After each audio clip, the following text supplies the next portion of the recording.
পর তিনি রওনা হলেন তপ্ত মরুভূমির পথ ধরে এক বিধবার মুখে আহার তুলে দেওয়ার উদ্দেশ্যে। সূর্য তখন পশ্চিম আকাশে ঢলে পড়ছে, রক্তিম আলোয় সোনালি আভা ছড়িয়ে পড়েছে মদিনার প্রান্তরে। হরিণগুলো ছুটে যাচ্ছে নিজেদের আশ্রয়ের পথে, পাখিরা ফিরছে বাসায়, আর জঙ্গলের হিংস্র প্রাণীগুলো ধীরে ধীরে রাত্রে শিকার যাত্রায় রওনা হচ্ছে। এই সময় হযরত মুহাম্মদুর রাসূলুল্লাহ সাল্লাল্লাহু আলাইহি ওয়াসাল্লাম এক সাহাবীকে বললেন, তুমি যাও, সেই বিধবা নারীর কাছে কিছু খাদ্য পৌঁছে দাও। কিন্তু কেউ জানতো না তাদের যাবার আগেই হযরত ফাতিমা রাদিয়াল্লাহু তাআলা আনহা ইতিমধ্যেই সেই বিধবার উদ্দেশ্যে রওনা হয়ে গিয়েছেন।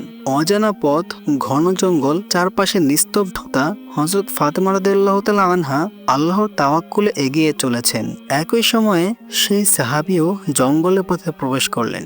দূর থেকে তিনি লক্ষ্য করলেন একটি বাঘ ধীরে ধীরে ফাতিমা রাদিয়াল্লাহু তাআলা আনহার পিছু নিচ্ছে। হযরত ফাতিমা রাদিয়াল্লাহু তাআলা আনহা অনুভব করলেন মাটি যেন কাঁপছে, কোনো ছায়া নীরবে তাকে অনুসরণ করছে। তিনি থেমে গিয়ে পিছনে তাকালেন, চোখে পড়ল এক বিশাল বাঘ তার দিকে এগিয়ে আসছে। কিন্তু তিনি ভীত হলেন না, সাহসের সঙ্গে সোজা তাকালেন বাঘের চোখে এবং শান্ত কণ্ঠে বললেন, হে জঙ্গলের বাঘ, তুমি আল্লাহর সৃষ্টি, আমিও আল্লাহর সৃষ্টি।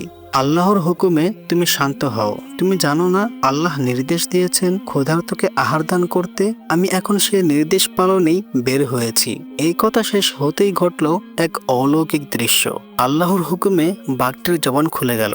সে ধীরে ধীরে মাথা নিচু করে মা ফাতেমা রাদিয়াল্লাহু তাআলা আনহার পায়ের কাছে বসে পড়ল এবং বিনীত কণ্ঠে বলল, হে খাতুনে জান্নাত, জান্নাতের সর্দারিনী, আমার সালাম গ্রহণ করুন এবং অনুরোধ করছি আমার সালাম দয়ার নবীজির কাছে পৌঁছে দিবেন। আমি আপনাকে ক্ষতি করতে আসিনি, আমি এসেছি আপনাকে পাহারা দিতে। যে নবীকে সৃষ্টি না করলে এই ভুবনে সৃষ্টি হতো না, তার কন্যাকে আমরা কেমন করে আঘাত করতে পারি? আমরা জঙ্গলের হিংস্র প্রাণী হতে পারি, কিন্তু দয়ার নবীর চেহারা মুবারক একবার দেখার জন্য আমাদের প্রাণ বেকুল হয়ে থাকে। হে খাতুনে জান্নাত, বলুন আমি কি সেবা করতে পারি আপনার? এই দৃশ্য দূর থেকে দেখছিলেন সেই সাহাবী। তিনি বিস্ময়ে অভিভূত হয়ে গেলেন, চোখে অশ্রু ঝরতে লাগলো। তিনি কাঁদতে কাঁদতে বললেন, হে আল্লাহ, আমরা কতই না ভাগ্যবান।